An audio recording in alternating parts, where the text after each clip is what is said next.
Sziasztok!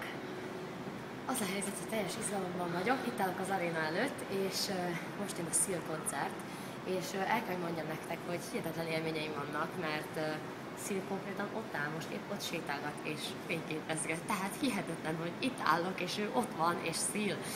Szóval igen, ez egy csodálatos élmény számomra, és nem sokára kezdünk, úgyhogy már nagyon-nagyon izgulok, és a kis zenekarom is már teljes lázban ég, de készülünk ezerrel. Viszont azért is fontos, hogy itt vagyok, mert néhány hónap múlva, november 6-án, ugyebár én is itt állhatok, és mint főszereplő leszek ebben a dologban, ezért ez nagyon nagy boldogság számomra, úgyhogy már előre is próbálom magam egy kicsit kényelemre helyezni, hogy érezzem, hogy ez mennyire jó dolog, mert tényleg fantasztikus, és remélem, hogy láttátok, hogy egy kicsit megújult a Facebook oldalunk, és ez nem véletlen. Szeretnénk, hogy a kommunikáció is, és minden egy kicsit professzionálisabban működjön, és több információt tudjatok meg ti is, mert az utóbbi hónapokban nekem sem volt sajnos annyi időm, amennyit szerettem volna, hogy kiírjak, de erre most már oda fogok figyelni.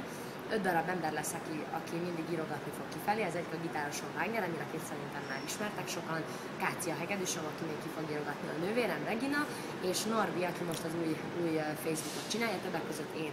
És az a dolognak a varázsa, hogy mindig alá lesz írva, hogy ki írta ki, és így tudhatjátok, hogy ez egy hiteles dolog. Tehát ha én aláírtam, akkor biztos, hogy ezt én írtam ki.